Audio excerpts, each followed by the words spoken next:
Hola, ¿cómo están?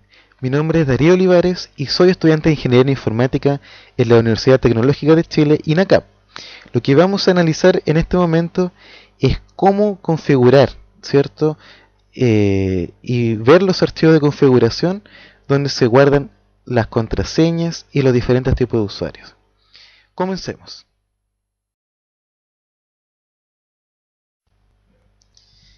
Bien, lo que vamos a ver ahora es cómo crear usuarios y grupos de manera gráfica. Ya vimos en el video anterior cómo podíamos hacer esto por consola, por terminal. Ahora vamos a ver cómo el sistema, de manera gráfica, podemos hacerlo. Para ello nos vamos a Sistema, en el menú principal, nos vamos a Administración y abrimos la ventana Usuarios y Grupos. Nos indica que estamos ejecutando la configuración del usuario del sistema, por lo tanto necesito privilegios administrativos. Colocamos la contraseña, aceptamos y nos abre el gestor de usuarios. Vemos como hay un usuario y hay dos grupos. ¿Cómo añadimos un usuario? Bueno, recordar que aquí tenemos el nombre del usuario, el ID único de un usuario, el grupo al cual pertenece principalmente el usuario, el nombre completo, el shell que ejecuta el usuario y el directorio de trabajo. Ahora vamos a añadir un usuario. Por ejemplo, vamos a añadir al usuario José, el nombre de usuario, J. Gallardo. ¿Ya? El nombre completo va a ser José Gallardo. Usamos una contraseña cualquiera, el shell de conexión. Si colocamos no login, obviamente no va a poder ingresar, no va a poder iniciar sesión. Vamos a colocar batch. Aquí el directorio principal, por defecto, es el mismo nombre que el usuario. Esto podemos modificarlo. Podemos crear un grupo o no, y podemos especificar el ID del usuario del grupo manualmente si así lo deseamos. Vamos a dejarlo por defecto. Aceptamos, nos indica que la contraseña es demasiado débil, lo aceptamos de todos modos, y ya fue creado el usuario y también aquí vamos a ver el grupo. ¿Ya?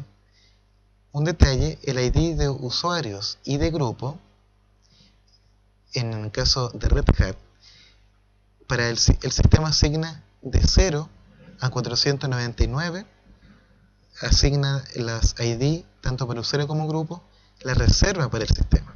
De 500 en adelante, cada vez que creemos un usuario o un grupo, va a ir auto incrementando este número. Bien. Ahora, aquí en grupos, recordamos que un grupo son varios usuarios que están unidos para un propósito en común. Podemos añadir un grupo. Por ejemplo, podemos añadir el grupo trabajo. Aquí también podemos especificar el ID manualmente. Vamos a dejarlo por defecto. Ha sido creado el grupo. En propiedades, en usuario del grupo, podemos asignarle los grupos o los usuarios que nosotros querramos. Por ejemplo, vamos a agregar al usuario J. Gallardo, que recién lo creamos. Vamos a agregar al primer usuario, que fue Dariones. Incluso podemos agregar a acá está, podemos agregar a root también, a root, ¿cierto? Y así todos los usuarios que son propios del sistema. Por ejemplo, tenemos aquí Apache, tenemos Daemon, FTP, Games y los diferentes usuarios, ¿cierto? Que reserva de 0 a 499 y que crea el sistema Red Hat al ser instalado. Bien, aceptamos y aquí ya podemos ver los miembros que pertenecen a este grupo que se llama Trabajo con GID, ¿cierto? Grupo ID 503. Ahora, cada vez que nosotros agregamos, ¿cierto?, un usuario, ya sea de manera gráfica como por consola, esta configuración queda guardada en dos archivos muy importantes del sistema de Red Hat y de cualquier sistema GNU Linux. ¿Cuáles son? Vamos a abrir una consola. Vamos a buscar esta ventana acá abajo y vamos a aplicaciones, herramientas del sistema, abrimos una terminal y aquí vamos a ejecutar archivos del sistema, por lo tanto necesitamos ingresar como superusuario o como root. Bien, vamos a abrir dos archivos. El primer archivo corresponde a, bueno, vamos a abrirlo con un gedit para que nos muestre como archivo de texto editable. Está en la carpeta etc y el archivo se llama passwd. Enter, y aquí nos abrió este archivo. Este archivo contiene todos los usuarios del sistema. La estructura es la siguiente. Por ejemplo, acá tenemos J. Gallardo, el usuario que recién hemos creado. Por lo tanto, la primera columna corresponde al nombre del usuario. La segunda columna, vemos que aparece una X. Una X indica que la password está almacenada en otro archivo. Ahora, pudiese ser el caso que tuviese un signo de exclamación. Si tuviese un signo de exclamación, significa que el usuario está bloqueado. Pero si tuviera dos signos de exclamación, significa que el usuario no tiene la contraseña. Vamos a dejarlo como estaba, con la X, que tiene contraseña. El siguiente número corresponde al user ID, es decir, al número de usuario único. ¿Ya? La siguiente corresponde al número del grupo, es decir, GID. El group ID, ¿cierto? El identificador del grupo, que es 502. Luego viene un comentario, que por lo general es el nombre completo de este usuario. A posterior, viene la carpeta de trabajo, donde el usuario va a almacenar sus archivos, que por lo general se deriva de la carpeta home y un directorio con el nombre del usuario. Y finalmente viene el shell, es decir, cómo el usuario va a ejecutar por consola los comandos. Y aquí vemos cómo están todos los usuarios que el sistema crea.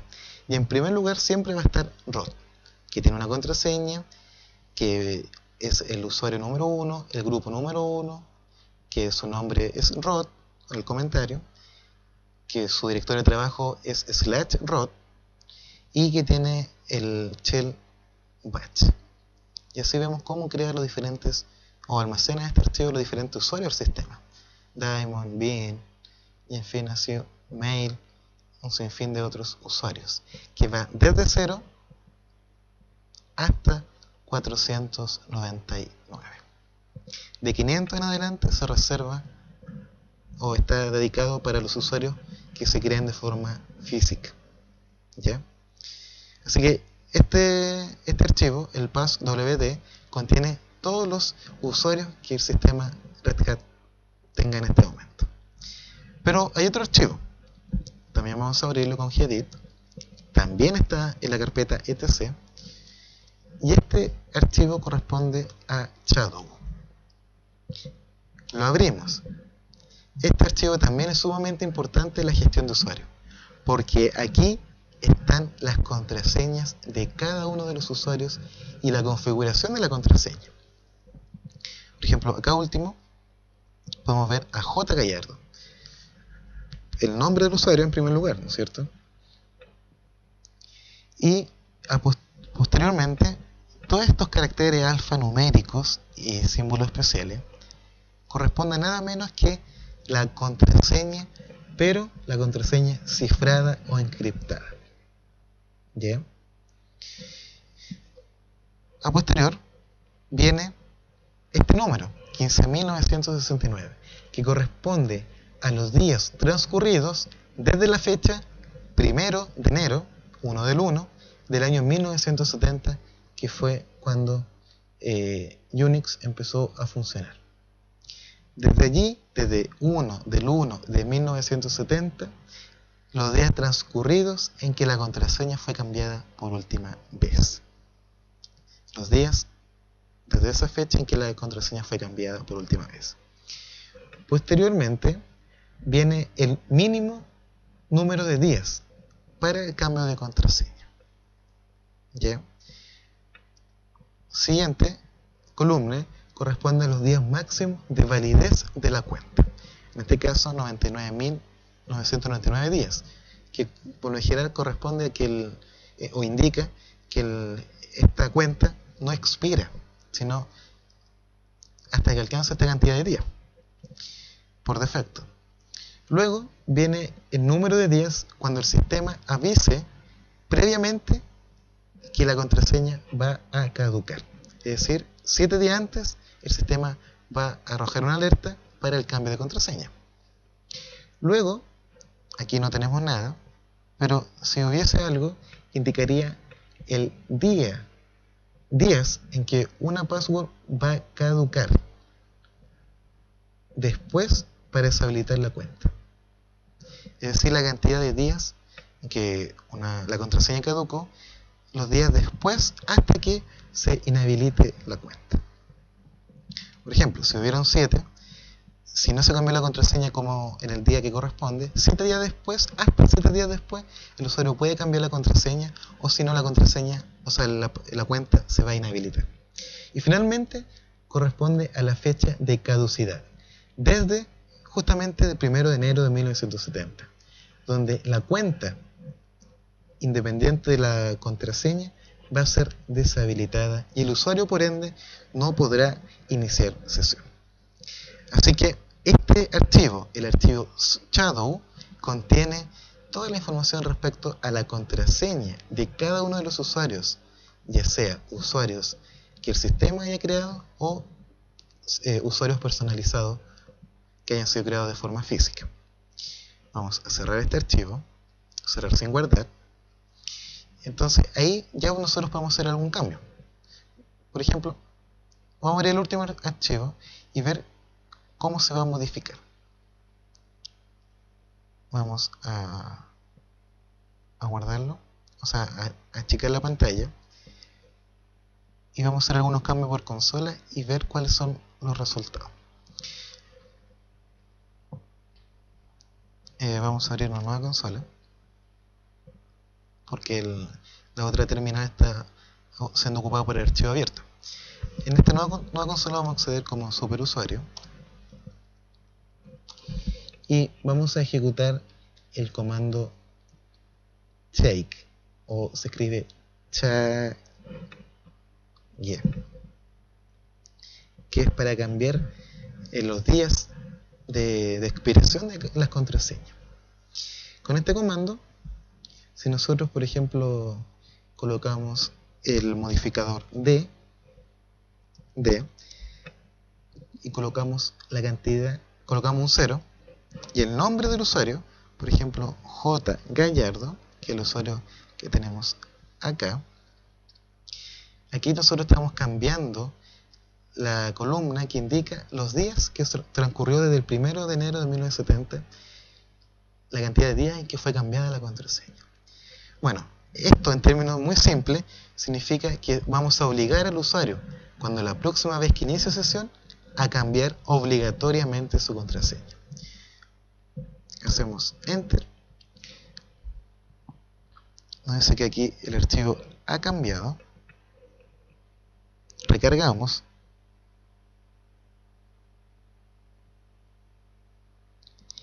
Y ha cambiado esta columna de esta línea. Antes aquí salían 15.930 y tanto. Ahora aparece 0.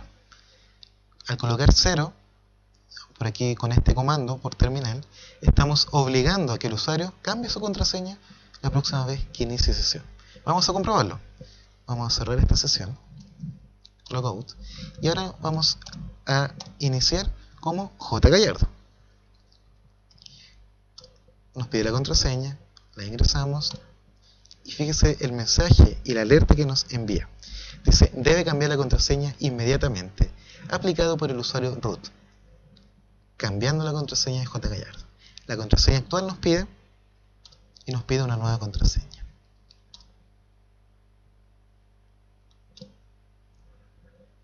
Nos indica que la contraseña es demasiado corta, así que tenemos que ingresar una contraseña mucho más larga.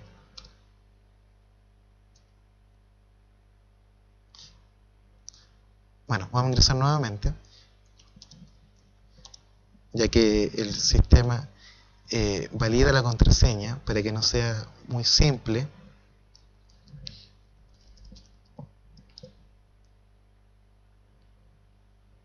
Perdón, no coloqué la contraseña bien, la contraseña actual, y ahora cambiamos la contraseña.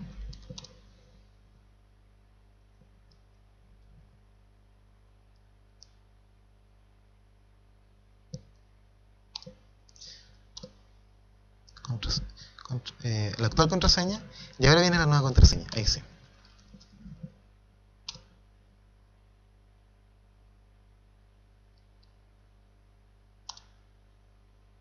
Bueno, nos indica en el fondo de que la contraseña no se puede basar ni en nombre de usuario, ni puede ser números correlativos, como yo había puesto 1, 2, 3, 1, 2, 3, 4, 5, 6, 1.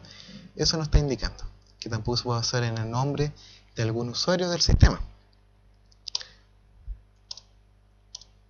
Por ejemplo, vamos a colocarle Red Hat como contraseña. Te va a basar en una palabra del diccionario. Nos pide una nueva contraseña. Por ejemplo, ASDF. Demasiado corta. ASDF 1, 2, 3. Una palabra del diccionario. Bueno, así nos vemos cómo, en este caso, valida la contraseña para que la seguridad de esta cuenta no sea vulnerada de forma fácilmente. Hay todo un sistema, ¿cierto?, para que la contraseña no sea demasiado corta, no corresponda al nombre de usuario, no sea una palabra del diccionario, que tenga un mínimo de longitud, ¿cierto? Y así por el estilo. Bien.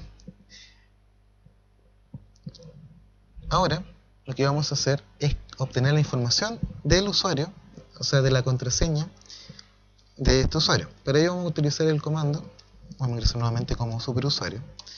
1, 2, 3, 4, 5, 6. Y vamos a utilizar el comando check nuevamente, pero L, que nos muestre la información de la contraseña de este usuario. Nos dice que la password debe ser cambiada. No va a expirar nunca la cuenta, el mínimo de días, la contraseña cambiada, 1999, 99.000, corresponde a los días de cambio de la contraseña y el número de días de advertencia antes de la expiración de la contraseña. Bien, entonces recordamos, aquí hay diferentes, vimos dos archivos, ¿cierto?, que son sumamente importantes, que corresponden a gedit passwd, que allí se almacenan los nombres de usuarios del sistema, y etc.shadow, donde se almacenan las contraseñas de los diferentes usuarios. También vimos el comando checkd, que es para 0 y el nombre del usuario, para obligar al usuario a cambiar una contraseña la próxima vez que inicie sesión. Y finalmente el comando check, el modificador L y el nombre del usuario, para ver la información del usuario. También podemos colocar el comando ID y el nombre del usuario, y vamos a ver el número único, ¿cierto?, del usuario, el número único del grupo y a qué grupo pertenece este usuario. Espero que les haya sido de utilidad, que hayan comprendido muy bien cómo hemos administrado y gestionado los diferentes usuarios y grupos y los archivos que implican esta administración en el sistema de Red Hat. Que tengan un muy buen día y nos vemos en el siguiente video.